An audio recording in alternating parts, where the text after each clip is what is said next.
책 읽어주는 미주놀, 테슬라의 폭발적 성장 시나리오 80쪽입니다. 흉내낼 수 없는 경쟁력, 테슬라의 공급망 관리. 스마트폰을 보고 이것을 만들기 위해 얼마나 많은 사람들이 얼마나 많은 창의적 사고와 시간을 투자했는지 생각해 본 적이 있는가?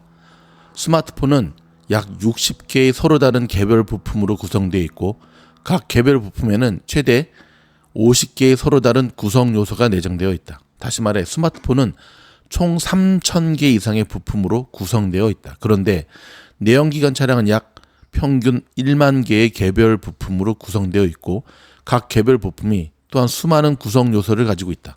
예를 들어 개별 부품의 엔진과 변속기는 모두 1,400개의 부품을 필요로 한다. 이에 비해 전기 모터는 단 200개 미만의 부품으로 구성되어 있다.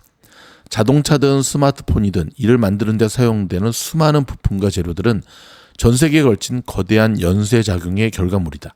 각 개별 부품들을 생산, 관리 및 조달하는 과정을 공급망 관리, 일명 영어로는 Supply Chain Management이라고 한다. 여기에는 부품에 쓰이는 원자재를 채굴하는 과정부터 최종 생산 과정까지 수천 명의 사람들이 참여한다. 테슬라가 자신들의 생산 공장인 기가팩토리에서 놀라운 성과를 달성한 거에 대한 이야기를 하려면 먼저 테슬라가 어떻게 공급망을 탁월하게 관리하는지를 살펴봐야 한다. 테슬라는 광산의 채굴부터 생산 라인의 제조까지 모두 직접 관리하는 세계에서 몇 안 되는 기업 중에 하나이며 자동차 회사 중에서는 유일하다. 흥미로운 점은 테슬라가 처음부터 의도적으로 이러한 공급망 관리 전략을 선택한 것이 아니라는 점이다. 창업 초기에 다른 선택의 여지가 없어 이 전략을 채택한 것이다. 후술하겠지만 다수의 부품 공급 업체가 당시 스타트업이던 테슬라에게 부품 납품을 거절했기 때문에 테슬라는 적지 않은 수의 부품 생산 및 조달에 직접 뛰어들었다. 이러한 초기 어려움은 수년에 걸쳐 경쟁업체 대비 테슬라만의 결정적인 이점으로 바뀌었고 결국 자동차 업계의 정상에 올라설 수가 있었다. 앞서 언급했듯 테슬라의 장점 중 하나는 생산의 수직 통합이다.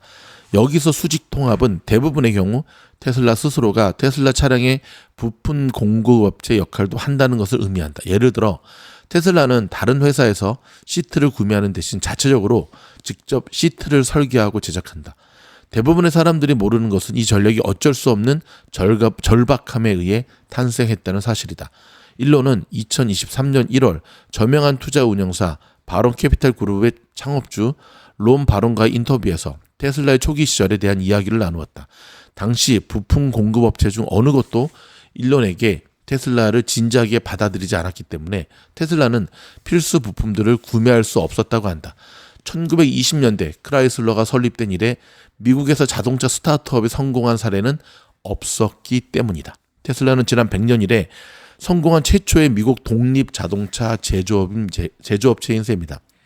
여러분이 주요 자동차 부품 공급업체의 대표라고 가정해보자. 2011년 아주 작은 신생 전기차 제조업체가 당신을 찾아와 엄청난 수량의 제품을 주문하고 싶다고 말한다면 과연 어떻게 반응할 것인가?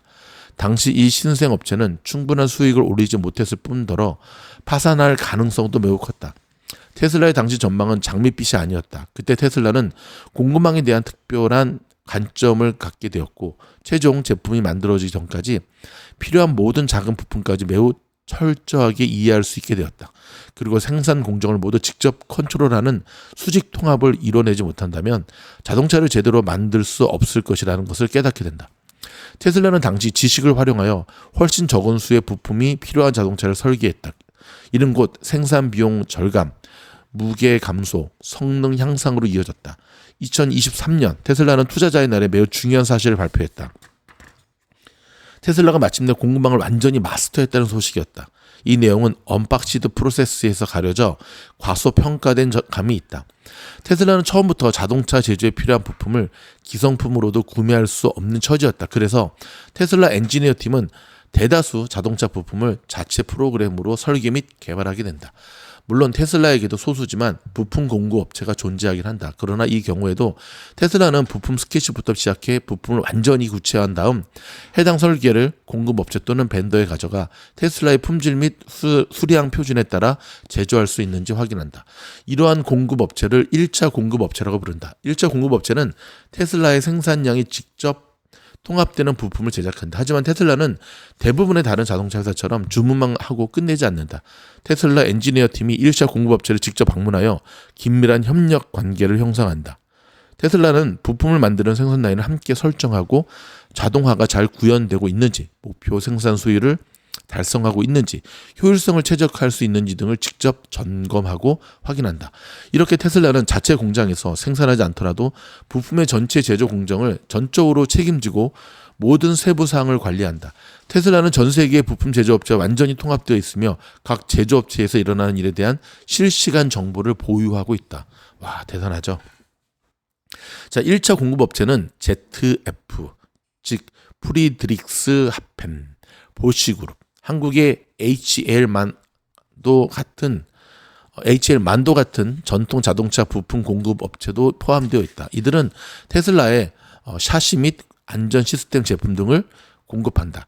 2017년 테슬라는 독일의 엔지니어링 회사인 그로만을 인수했다. 2017년 4월 설립자 클라우스 그로만은 일론 머스크와의 분쟁 끝에 회사를 떠났다. 머스크가 그로만에게 다른 자동차 제조 업체에 대한 공급을 즉시 중단하고 모델 3에만 집중해 줄 것을 요구했기 때문이다. 물론 한편 2020년에 테슬라는 배터리 전문 업체인 ATW를 인수했다. 그런 다음 ATW를 테슬라 그로만과 합병하여 테슬라 오토메이션이라는 회사를 설립했다. 독일 브레멘에 본사를 둔 테슬라 오토메이션은 테슬라의 배터리 생산에서 중요한 역할을 담당하고 있다. 이 회사는 테슬라가 4680 고성능 배터리를 생산하는 데 있어 가장 중요한 연결고리다. 이뿐만 아니라 테슬라 오토메이션은 맥스웰 일렉트로닉스에서 인수한 복잡한 전극 건식 코팅 공정과 셀 생산도 최적화하고 있다. 이 공정은 테슬라가 특허를 보유하고 있는 고유한 공정으로 테슬라만 독점적으로 사용하고 있다. 이렇게 테슬라 오토메이션은 테슬라가 경쟁 우위를 더욱 확대하고 유지하기 위해 테슬라의 전문 지식을 독립적으로 보유하고 있다. 테슬라는 1차 공급업체뿐만 아니라 1차 공급업체의 부품을 공급하는 2차 공급업체와도 직접 관리하고 있다. 예를 들어 가장 강력한 온보드 컴퓨터 칩 중에 하나인 테슬라의 FSD 칩을 떠올려보자. 이 칩과 보드는 테슬라를 위해 1차 공급업체인 TSMC가 만든 엄청나게 복잡하고 진보된 기술이다. 이 컴퓨터 보드에는 7,000개가 넘는 개별 부품들이 결합되어 있다. 칩이 처리할 수 있는 초당 연산 횟수는 144 테라플로스. 쉽게 말하면 애플의 M1 칩이 약 55개 또는 M2 칩 약 40대가 탑재된 것과 맞먹는 성능이다. 2차 공급업체는 콘덴서, 전기 저항기, 다이오드 및 마더보드 등 궁극적으로 보드가 작동하도록 하는 모든 부품을 테슬라에게 제공한다. 테슬라는 1차 공급업체와 마찬가지로 2차 공급업체에 대해서도 동일한 작업을 수행한다. 즉 콘덴서의 생산 라인이 아무리 작더라도 이를 테슬라에서 직접 관리하고 모니터링하여 최대 효율로 가동되고 있는지, 품질과 수량에 대한 기대치를 충족하는지 등을 실시간으로 확인한다. 테슬라의 공급망 관리는 한마디로 땅속에서 원석을 캐낼 때부터 시작되는 셈이다. 그래야 모든 진행이 순조롭고 기본 자재를 차질 없이 확보할 수 있기 때문이다. 이처럼 공급망을 관리하는 가장 쉬운 방법은 아예 관리하지 않는 것이다. 어려운 표현인가? 관리하지 않는다는 것은 해당 부품을 제거한다는 뜻이다. 그렇게 된다면 관리할 필요가 없게 된다.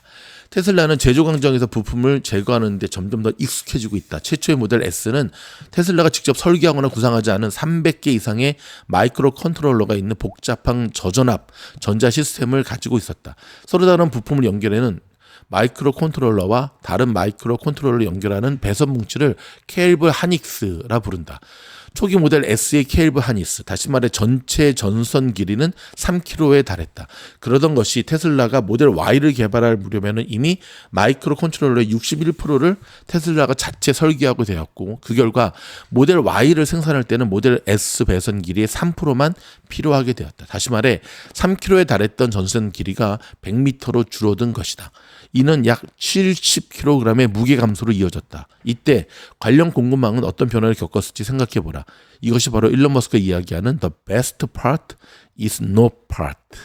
The best part is no part. 테슬라는 항상 앞으로 나아가고 있다. 2023년 12월 출시된 사이버트럭용 마이크로 컨트롤러의 85%를 자체 개발한 데 이어 중저가 차량 일명 모델 2를 생산하는 차세대 플랫폼의 경우 마이크로 컨트롤러의 100%를 자체 설계 및 개발할 계획이다. 이를 통해 테슬라는 외부 공급에 대한 의존도를 철저히 줄이고 자신들이 직접 부품의 기능을 완전히 제어할 수 있게 된다. 이때에는 부품 공급의 병목 현상도 사라질 것이다.